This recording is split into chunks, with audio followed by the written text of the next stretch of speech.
राम राम साथियों। वेदांत एकेडमी और अंकुरन इंस्टीट्यूट में आप सभी का स्वागत है।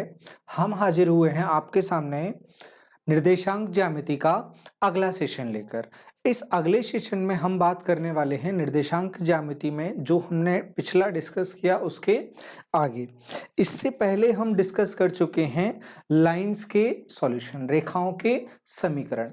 अब यहां हम चलते हैं रेखाओं के सॉल्यूशन पर। सॉल्यूशन में हम क्या देखेंगे वो एक एक करके हम बात करते हैं। पहले तो हमने लाइन का जनरल इक्वेशन देखा था। लाइन का जनरल इक्वेशन क्या होता है? एक लाइन का जनरल इक्वेशन अगर हम बात करें तो एक लाइन का जनरल इक्वेशन हमारे लिए होगा ax plus B by plus C is equal to 0। ये कांस्टेंट होता है। ये कांस्टेंट दूसरी तरफ भी हो सकता है, लेकिन अगर हमारे पास दो लाइन होंगी तो इन्हें हम कुछ इस तरह से ले लेंगे a1 b1 और c1, और दूसरी लाइन को ले लेंगे a2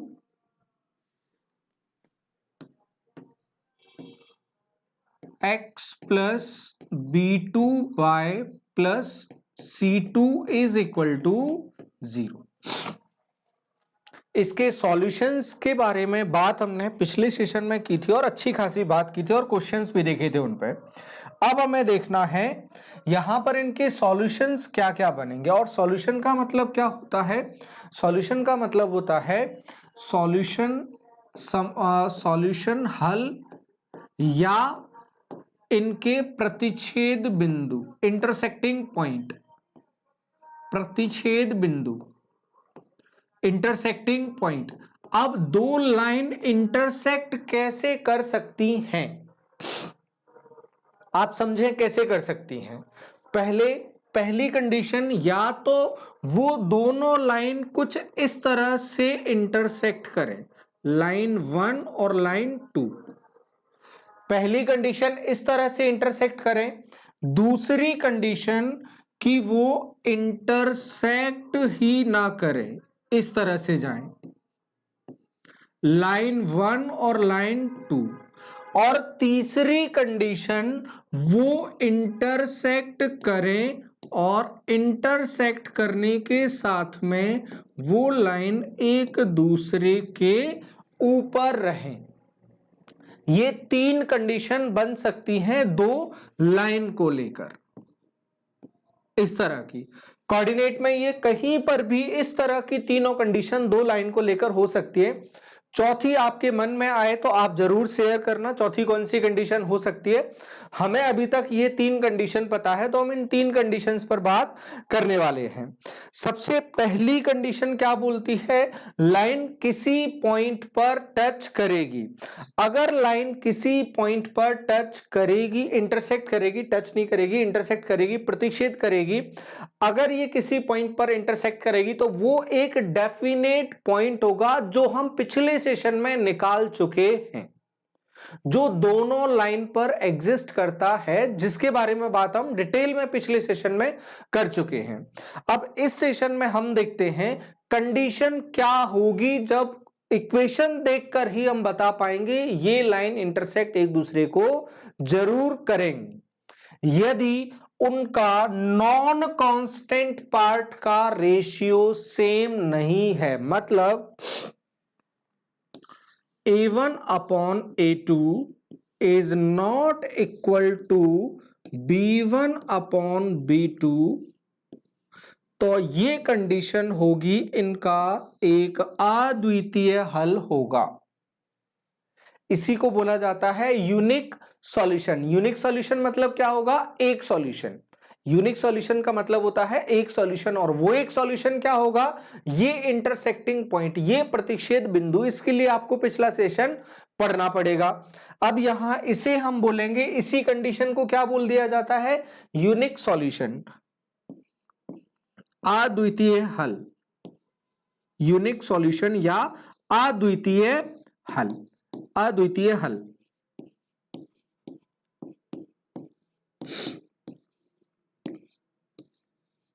फिर उसके बाद आते हम दूसरी कंडीशन में। दूसरी कंडीशन हमसे क्या बोलती है? दोनों लाइन क्या हो जाएं?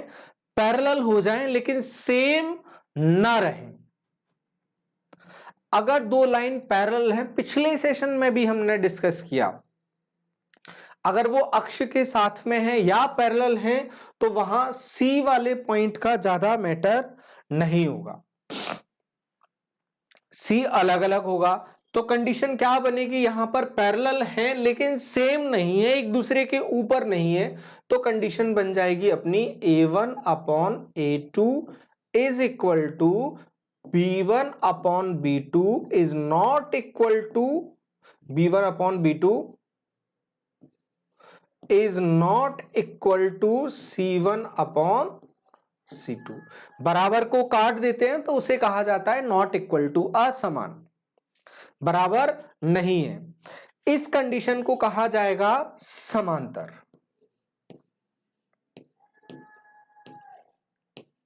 समांतर रेखाएं। यदि आपको चार ऑप्शन देकर ये पूछ ले निम्न में से कौन सी रेखाओं का जोड़ा परस्पर समांतर है, तो आपको चेक क्या करना है, ये कंडीशन चेक करना है, निम्न में से किस जोड़े के अद्वितीय हल होंगे, आपको ये चेक करना है।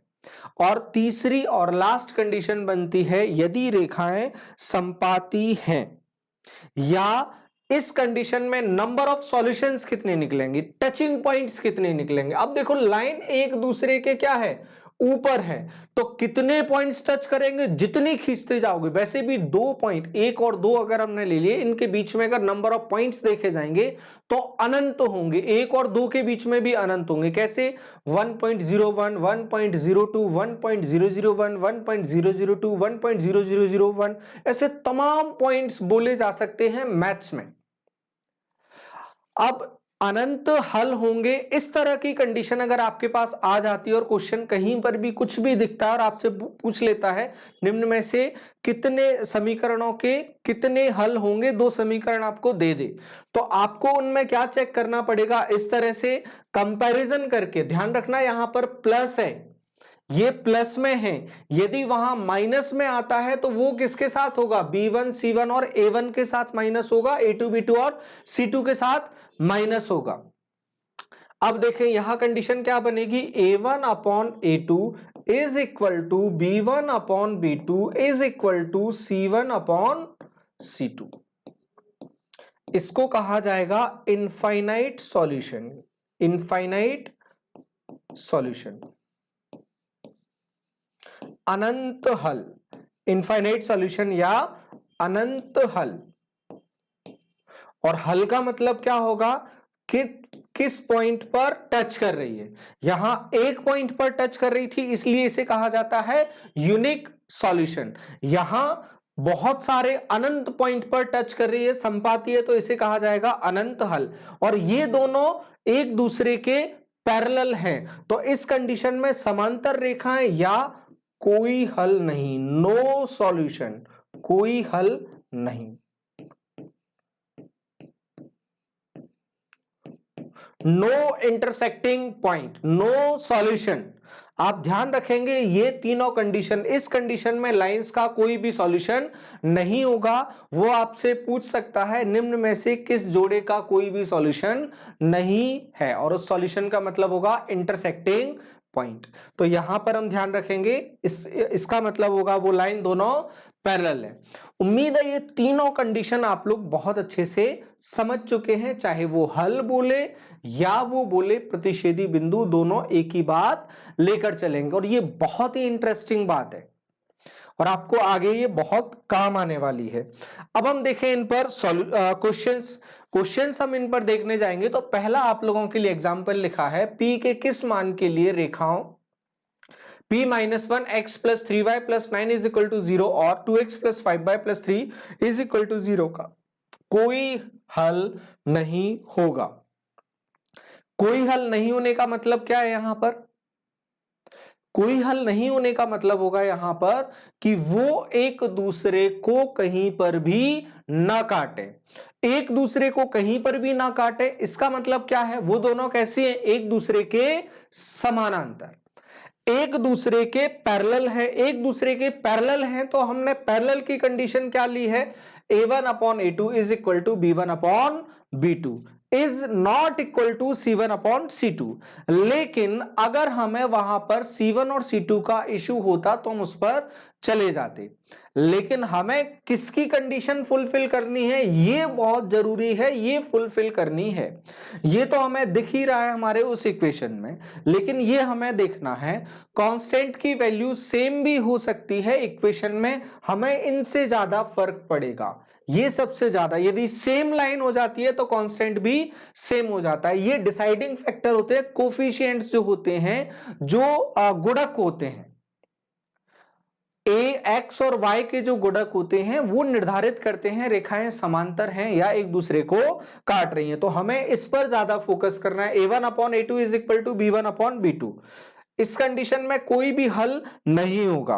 यदि ऐसा हो जाएगा तो वो दोनों लाइन पैरेलल हो जाएंगी। अपन को क्या करना है, इनका कोई भी हल नहीं होगा, मतलब हमें इनको पैरेलल की कंडीशन में पहुंचाना। और पैरेलल की कंडीशन क्या बोलती है हमें, A1 upon A2 is equal to B1 upon B2। अगर हम अपनी इस इक्वेशन की तरफ ध्यान देंगे, दोनों इक्वेशन की तरफ, A1 की जगह क्या लिखा है, A1 is equal to P minus 1, और A2 की जगह क्या लिखा है, देखो दूसरी इक्वेशन स्टार्ट कहां से हो रही है, 2 से। B1 की जगह क्या लिखा है, B1 इज इक्वल टू 3, और C1 is B2 is equal to 5। बस हमें इतना सा लिख देना है, जैसा दिख रहा है सीधे सीधे लिख देते हैं। P minus 1 upon A1 upon A2 कितना, 2 is equal to B1 upon B2 3 upon 5।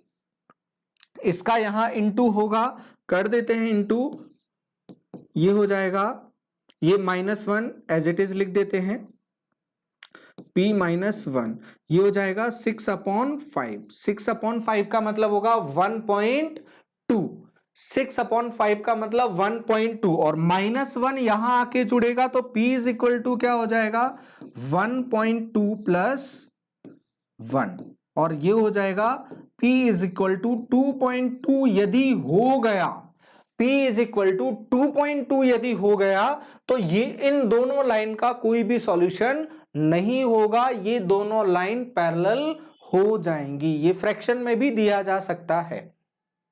उम्मीद है ये कंडीशन आप आराम से समझ गए हैं कि अगर ये पैरेलल हैं या इनका कोई भी सॉल्यूशन नहीं है तो कंडीशन बनेगी A1 upon A2 is equal to B1 upon B2।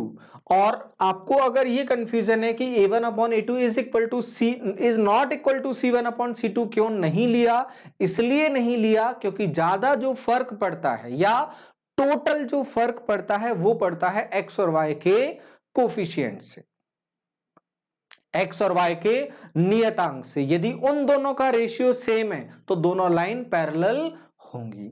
और वैसे ही हमने यहां कर दिया, सेम किया, जब P की वैल्यू 2.2 हो जाएगी तो दोनों का रेशियो सेम हो जाएगा, इनका कोई भी सॉल्यूशन नहीं निकलेगा। एक और क्वेश्चन हम देखते हैं इसी तरह का, इस तरह का क्वेश्चन हम देखें। अगला क्वेश्चन क्या बोल रहा है हमसे, line px plus 5y is equal to 6 और 2x plus y is equal to 5 का केवल एक हल हो, केवल एक हल, यूनिक सॉल्यूशन। यूनिक सॉल्यूशन की कंडीशन क्या है, देखो यूनिक सॉल्यूशन की कंडीशन बनाई थी हमने, सबसे पहली कंडीशन हमने यूनिक सॉल्यूशन की देखी, A1 upon A2 is not equal to B1 upon B2। दोनों का रेशियो सेम नहीं है, तो रेशियो सेम नहीं करते, हटाते हम इसको, देखते हैं क्या होगा हमारा question. A1 upon A2 is not equal to B1 upon B2। अब यहां पर A1 और A2 अलग से लिखने की जरूरत नहीं, चलो एक बार और लिख लेते हैं हम। A1 क्या होगा इसका P, और B1 क्या होगा इसका, देखो 5, और यहां पर A2 क्या होगा 2, और B2 क्या होगा 1, B2 होगा 1। अब हम लिखें, इसके लिए क्या करना है हमें, एक हल हो, एक हल हो या अद्वितीय हल हो, दोनों एक ही बात है। अगर एक हल और अद्वितीय हल की बात कर रहा है तो A1 upon A2 is not equal to B1 upon B2। A1 upon A2 क्या होगा, P upon is not equal to 5/1। मतलब P को 10 नहीं होना चाहिए, 10 के सिवाय कुछ भी हो जाए। अगर ये 10 हो गया तो क्या होगा? C1 और C2 तो अलग अलग हैं, यहां 5 है, यहां पर 6 है। C1 और C2 अलग अलग है, लेकिन अगर ये 10 हो गया, आप देखो यहां पर अगर ये 10 हुआ, 2 से काटोगे कितना आ जाएगा? 5। 5/1 इज इक्वल टू 5/1। और ये क्या बता रहा है? सेकेंड कंडीशन पैरेलल, समांतर। तो यहां पर जो हम बोल रहे हैं एक सॉल्यूशन हो, वो कहानी ही खत्म हो जाएगी। तो हम बिल्कुल नहीं चाहेंगे ये 10 हो। अगर ये 10 नहीं होगा तो कहीं भी काटेंगी, दुनिया में कहीं भी जाके काटेंगी, लेकिन काटेंगी वो जरूर। तो उम्मीद है ये वाला कंसेप्ट आपको क्लियर हो गया होगा, अच्छे से क्लियर है ये। अब चलते हैं हम आगे। अब हम चलेंगे, अब हमें समझना है 2 पॉइंट के बीच की डिस्टेंस बिटवीन 2 पॉइंट्स, 2 बिंदुओं के बीच की दूरी, 2 बिंदुओं के बीच की दूरी। अब इसका आपको बेसिक सॉल्व नहीं करवाया जा रहा है कि किस तरह से ये फॉर्मूला बना, उसकी अपन को कोई भी जरूरत नहीं है। सीधे हम चलेंगे डिस्टेंस के फॉर्मूले पर। किसी भी जगह पर पूरे कोऑर्डिनेट में कहीं पर भी 2 पॉइंट के बीच की डिस्टेंस यदि हमसे पूछी जाती है, ए और बी, इस तरह से कहीं पर भी पॉइंट हो, x1 y1 और x2 y2, इस तरह से कोई भी पॉइंट ले लिए। अगर हमसे डिस्टेंस पूछी जाती है तो जो डिस्टेंस फॉर्मूला हमारा होगा वो होगा AB is equal to under root of x2 minus x1 का square plus y2 minus y1 का स्क्वायर। अब देखो स्क्वायर है तो आप क्या कर सकते हो, x1 माइनस x2 और y1 माइनस y2 कर सकते हो, लेकिन आपको ऑर्डर ध्यान रखना पड़ेगा। ऑर्डर कैसा? आप पहले कौन सा पॉइंट ले रहे हो घटाने के लिए, और घटाने का मतलब होता है साइन चेंज करना। जिसे आप घटा रहे हो, जिसे भी आप घटाओ उसका साइन चेंज करना है। अभी हमने क्या लिया है, इसमें से इसको घटा रहे हैं, तो x वाले में से भी इसको घटा रहे हैं, y वाले में से भी इसको घटा रहे हैं। आप चाहे x1 माइनस x2 कर सकते हैं, y1 माइनस y2 कर सकते हैं। अगर आप इन दोनों को चेंज कर दोगे तो ज्यादा से ज्यादा क्या फर्क पड़ेगा? ज्यादा से ज्यादा ये फर्क पड़ेगा, जो पहले प्लस आ रहा था 5 माइनस 4 अगर कंडीशन बन रही थी तो ये बन जाएगी 4 माइनस 5। अगर 5 माइनस 4 करेंगे 1 आएगा, 1 का स्क्वायर क्या होगा? 1। 4 माइनस 5 करोगे क्या होगा? -1 आएगा, और -1 का स्क्वायर क्या होगा? 1। इसलिए यहां पर फॉर्मूले में चाहे हम इसमें से इसको घटाएं, लेकिन ऑर्डर का ध्यान रखना है। x और y दोनों एक साथ घटाने, मतलब इसमें से अगर x को घटा रहे हो, x में पहले वाले में से दूसरा घटा रहे हो, तो y में से भी पहले वाले में से दूसरा घटाना पड़ेगा। अपनी सुविधा से आगे पीछे नहीं जाना है।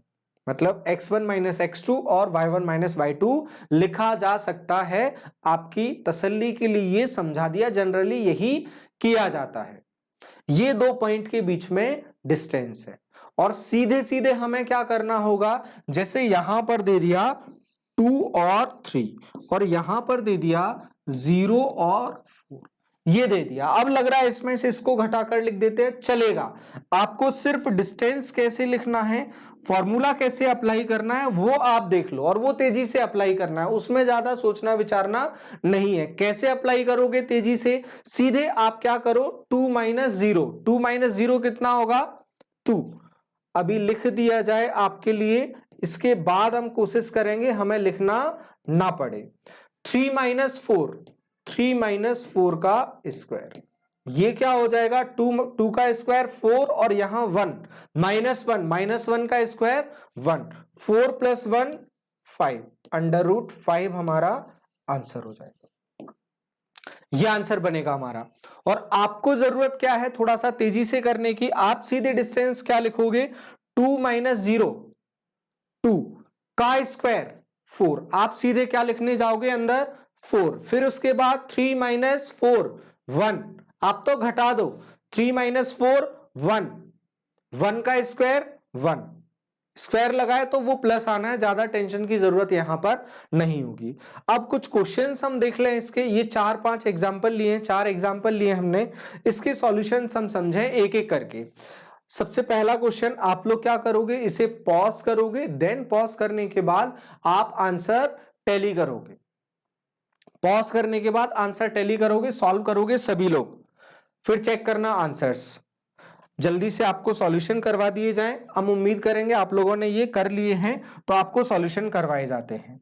सॉल्यूशन करवाते हैं हम पहले वाले का, पहला वाला सॉल्यूशन सीधे ए बी लिखा जाएगा, A B is equal to -3 और 0 घटाना है, 0 को तो क्या ही घटाओगे, सीधे 3 का स्क्वायर 9, फिर घटाया 0 माइनस 4, 0 में से तो क्या ही घटेगा, 4 का स्क्वायर 16, 9 और 16 25, अंडर रूट करोगे इतना तो आप लोगों को पता होगा 5 यूनिट, इसका आंसर आ जाएगा 5।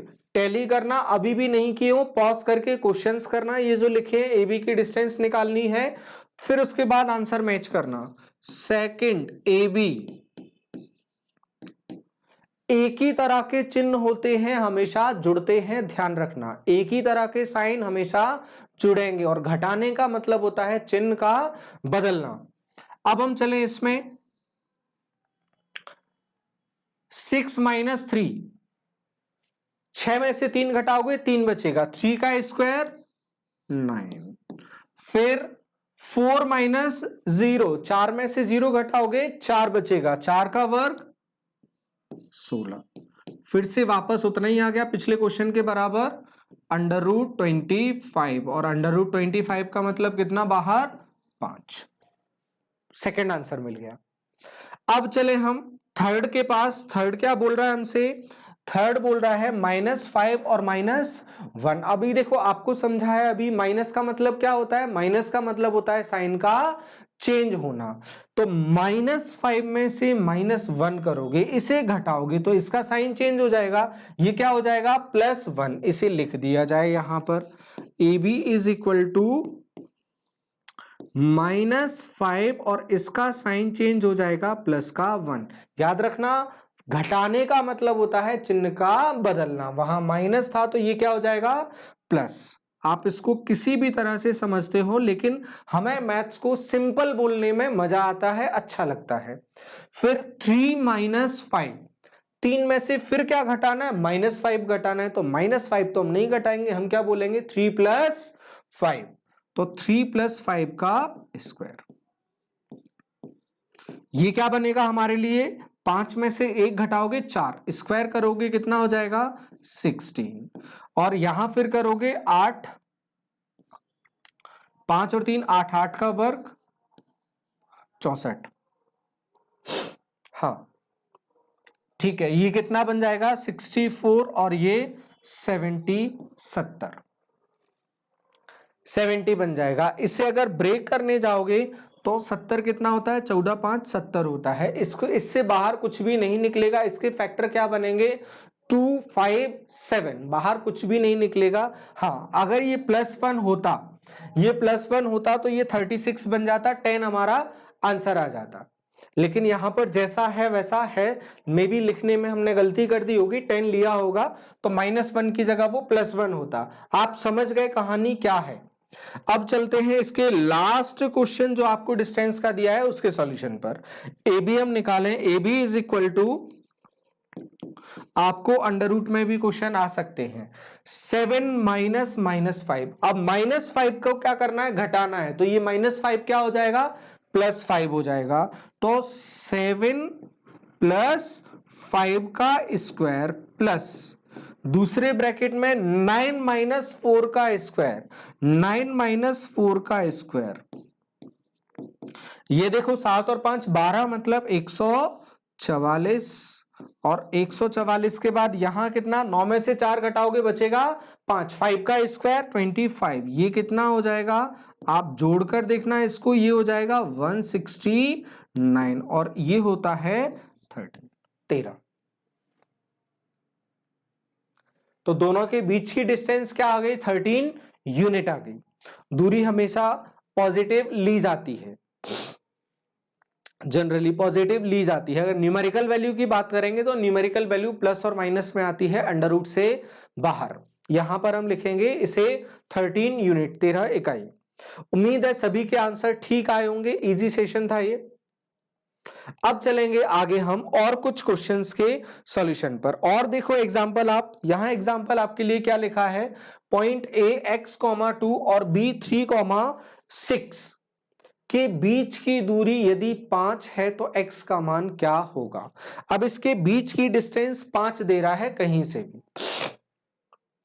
लिखने का तरीका क्या होगा, वही तरीका, चाहे इसमें से इसको घटा के लिखो, इसमें से इसको घटा के लिखो। डिस्टेंस कितना दे रहा है, 5। अभी तक जो हम क्वेश्चन सॉल्व कर रहे थे उसमें क्या ले रहे थे, ए बी। यहां क्या लेना है हमें, 5। यहां 5 से स्टार्ट करना है। 5 is equal to under root of x minus 3 का स्क्वायर प्लस 2 माइनस 6 का स्क्वायर, ये होगा। इसके बाद क्या करना है आपको, स्क्वायर करें दोनों तरफ, वर्ग करें, वर्ग करते हैं, स्क्वायर करते हैं दोनों तरफ, ये कितना हो जाएगा 25, ये हो जाएगा 25। और ये क्या होगा, x माइनस 3 का स्क्वायर प्लस कितना, 6 में से 4 घटाओगे तो क्या बचेगा, 6 में से 2 घटाओगे तो बचेगा 4, लेकिन माइनस का है कोई फर्क नहीं पड़ेगा, स्क्वायर लगाए, 4 का स्क्वायर 16। ये 16 यहां आके घटेगा, क्या बचेगा 9। अब देखो हो सकता है किसी की धड़कन यहीं बढ़ गई हो और यहीं सोच लिया हो, ओ ये तो स्क्वायर बन गया और सॉल्यूशन इसका क्वाड्रेटिक इक्वेशन बन जाएगा। अभी क्वाड्रेटिक इक्वेशन नहीं बनेगा, हम इसे ऐसा ही रहने देंगे। ये 16 यहां आके घटेगा, 9 बचेगा, x माइनस 3 का स्क्वायर। अब इसका स्क्वायर रूट लेंगे, वर्गमूल लेंगे। अब हम इसका वर्गमूल लेंगे तो ध्यान रखना, अभी हमने स्क्वायर किया तो ये 25 हो गया। अब इसका वर्गमूल लेंगे, न्यूमेरिकल आ गया, जैसा पिछले उसमें बोला था हमने। ये क्या होगा, x minus 3 is equal to under root 9 से बाहर क्या आएगा, प्लस माइनस 3,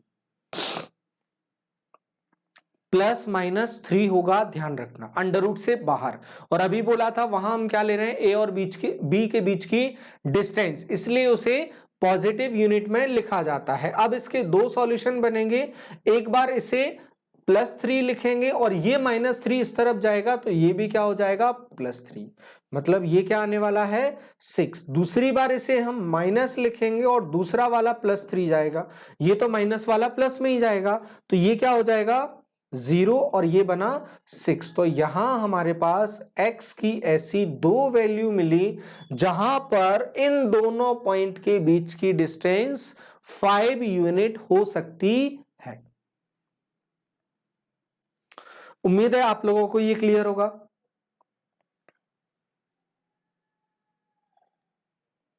क्लियर सभी को, चलते हैं आगे। अगला क्वेश्चन,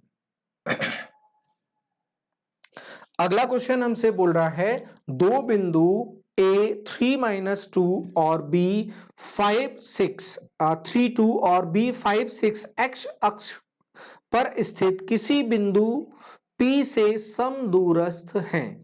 दो पॉइंट हैं, ये दुनिया में कहीं भी एग्जिस्ट करते हैं, कहीं पर भी एग्जिस्ट करते हैं। ये x अक्ष पर कोई पॉइंट है, उससे इक्वी डिस्टेंस है, ये ज्यादा बड़ी दिख रही है, यहां पर हो, यहां पर हो, किसी भी तरह से हो सकते हैं, यहां पर हो या यहां पर हो, यहां पर हो, कहीं पर भी हो, इस पॉइंट से दोनों के बीच की डिस्टेंस क्या है, सेम। ये ए पॉइंट ले लिया, ये बी कहीं भी हो सकता है, एक्स एक्सिस से बी कहीं भी हो और भी कहीं भी हो सकता है दुनियादारी में। तो डिस्टेंस क्या है, सेम एक्स एक्सिस से। जब आपको एक्स अक्ष के बारे में समझाया था, एक्स अक्ष समझाया था, तब आपको साथ में ये भी समझाया था कि एक्स अक्ष अगर हमें कोऑर्डिनेट्स देखने हैं कोऑर्डिनेट्स हमें देखने हैं, तो कोऑर्डिनेट जब आप देखने जाते हो किसी भी एक्सिस पर अगर आप होते हो, किसी भी अक्ष पर अगर आप होते हो, तो वहां से एक जो पॉइंट होता है वो 0 होता है। जैसे इस पॉइंट पर आप खड़े हो, इस पॉइंट पर खड़े हो, इस तरफ देखोगे तो पूरे पर परपेंडिकुलर y एक्सिस का कौन सा पॉइंट दिखेगा, हमें 0 दिखेगा। तो y तो 0 होना है, ये तय है, सिर्फ हमें क्या निकालना है, x निकालना है। तो जो पॉइंट होगा वो कैसा दिखेगा, हमें कोई भी पॉइंट कौन सा है, P, ये कैसा दिखेगा, x और 0। कोई भी x पर कुछ भी होगा, लेकिन y पर तो क्या होगा, वो डेफिनेटली 0। वो पॉइंट यहां भी हो सकता है, यहां भी, कहीं पर भी हो सकता है, माइनस प्लस में कहीं भी वो जाए। अब हम सॉल्व करने की कोशिश करते हैं। यदि दोनों इक्विडिस्टेंट हैं तो AP इज इक्वल टू क्या होगा, PB। A से P तक की दूरी और P से B तक की दूरी, दोनों दूरी क्या होंगी, बराबर होंगी। अगर दोनों दूरी बराबर होंगी और कोऑर्डिनेट्स हमने लिख लिए हैं, तो क्या हम सॉल्यूशन कर सकते हैं। कोऑर्डिनेट्स क्या है इसके, x और 0। x और 0 से हमें सॉल्यूशन करना है, दोनों का करने जाते हैं हम सॉल्यूशन। अब देखो दोनों तरफ अंडर रूट लगा है, आप चाहो दोनों तरफ अंडर रूट लगाओ या नहीं लगाओ, कोई फर्क नहीं पड़ेगा। हम अंडर रूट अभी लगा देते हैं, नेक्स्ट क्वेश्चन से हम नहीं लगाएंगे एग्जाम्पल से। 3 minus X is equal to 0, sorry 3 minus X का स्क्वायर प्लस 2 माइनस 0 का स्क्वायर इज इक्वल टू, फिर से वही कहानी ले लो, 5 माइनस एक्स का स्क्वायर फिर प्लस 6 माइनस 0 का स्क्वायर। अंडर रूट से अंडर रूट हट जाएगा या दोनों तरफ स्क्वायर कर दोगे चलेगा। ये क्या बचेगा, ये बच जाएगा, फॉर्मूले से खोल देते हैं। a माइनस बी का स्क्वायर क्या होगा, a square plus B square minus 2ab, 2 into 3 into X, और ये 2 का स्क्वायर 4, ये इक्वल टू में क्या होगा, a square plus B square minus 2ab, 2 into 5x, और 6 का स्क्वायर 36। अब देखो जो सेम होगा दोनों तरफ वो हटा दो, एक्स स्क्वायर और एक्स स्क्वायर हटा दिया, ये कितना बनेगा, 9 और 4 13। x कहां पर ज्यादा है, यहां पर ज्यादा है 10x, तो इस 10x को यहीं लिखा रहने देते हैं। बाकी को उठाकर हम दूसरी तरफ ले आते हैं, ये 6x दूसरी तरफ चले जाएगा, ये बुजुर्ग है तो छोटे वाले को चल के जाना पड़ा, साइन उसका चेंज हो गया।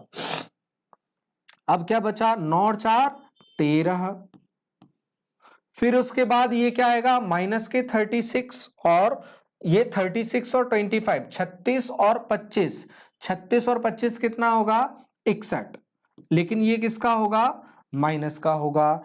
61 में से 13 घटाओगे कितना बचेगा, 48 बचेगा, लेकिन ये किसका बचेगा, माइनस का, और 10 में से 6 घटाओगे कितना बचेगा, 4, 4 से 48 को काटोगे कितनी बार, 12 बार। x इज इक्वल टू क्या आया, माइनस का 12। तो कोऑर्डिनेट्स क्या बन जाएंगे इसके, -12 और 0, -12 और 0 इसके कोऑर्डिनेट्स बनेंगे।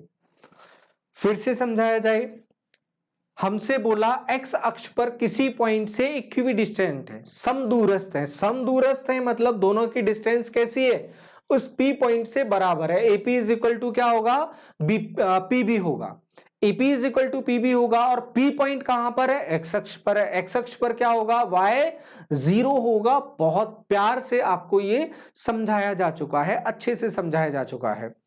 AP is equal to PB। अब कोऑर्डिनेट हम निकालने जाएंगे, डिस्टेंस हम निकालने जाएंगे, तमाम क्वेश्चन हमने पीछे किए हैं, सीधे सीधे हम इसमें से इसको घटाएंगे, इसमें से इसको घटाएंगे, डिस्टेंस लिखा। आप इक्वेशन सॉल्व करने जाओगे बिना सोचे समझे, इसे ओपन करोगे फॉर्मूले को a प्लस बी और a माइनस बी के होल स्क्वायर से, तो एक्स स्क्वायर कैंसिल हो जाएगा। जो बड़ा वाला x है वो एक ही तरफ रखे रहो, x वाले एक ही तरफ रखे रहो, बाकी नंबर्स दूसरी तरफ ले जाओ, सॉल्व होकर x आ जाएगा 12, x 12 आया, तो कोऑर्डिनेट्स क्या हो जाएंगे, -12 और 0, -12 और 0, y तो हमें पहले से ही पता है ये 0 है, तो ये इसके कोऑर्डिनेट्स आ जाएंगे। ठीक इसी तरह का आप लोगों का कॉन्फिडेंस बढ़ाने के लिए एक क्वेश्चन और आप लोगों के लिए लिया है, जिसका आंसर आप लोग बताएंगे सॉल्व करके कमेंट में। नेक्स्ट सेशन में इसके आंसर बता दिए जाएंगे आपको। एक क्वेश्चन ये आप लोगों के लिए है, एक और क्वेश्चन आपको होमवर्क में रखा है, ये आप पॉज करके दोनों क्वेश्चंस के आंसर मतलब कोऑर्डिनेट्स पी के निर्देशांक बताने हैं, तो दोनों के पी के निर्देशांक हम क्वेश्चन नंबर ले लेते हैं, इसको हम इसे होमवर्क में डाल देते हैं क्वेश्चन नंबर 1 और इसे होमवर्क में डाल देंगे क्वेश्चन नंबर 2।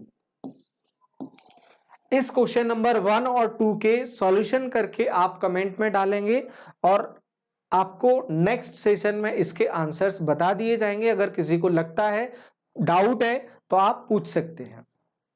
तो इस सेशन में हमने देखा 2 पॉइंट के बीच की डिस्टेंस, 2 कंसेप्ट हमने सीखे, 2 पॉइंट के बीच की डिस्टेंस पर क्वेश्चंस किए हमने। दूसरा हमने क्वेश्चन किए 2 लाइन के सॉल्यूशंस पर। अद्वितीय हल मतलब a1/a2 is not equal to b1/b2। अद्वितीय हल मतलब वो दोनों लाइन एक दूसरे को इंटरसेक्ट करेंगी या प्रतिच्छेद करेंगी।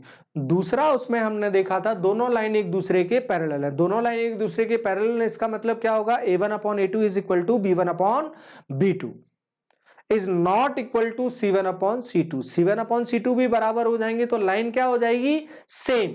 और वही किसमें जाता है, संपाती में, संपाती कोलिनियर में। और जब लाइन कोलिनियर हो जाती है तो उसका मीनिंग क्या होता है, उसका मीनिंग होता है इनफाइनाइट सॉल्यूशंस। तो हमने सॉल्यूशन भी समझ लिए और लाइन की कंडीशन, इंटरसेक्ट करेंगी 1 सॉल्यूशन होगा, पैरेलल होंगी 0 सॉल्यूशन होगा, और कोलिनियर होंगी, संपाती होंगी तो अनंत हल होंगे। उम्मीद है आपको इसमें ये दोनों जो कंसेप्ट हमने सीखे अच्छे से समझ आए होंगे। तो नेक्स्ट सेशन और अच्छा होने वाला है और हम अपने कंसेप्ट्स को बढ़ाने वाले हैं, तो जुड़े रहें वेदांत एकेडमी से। फिलहाल के लिए धन्यवाद, राम राम सभी को।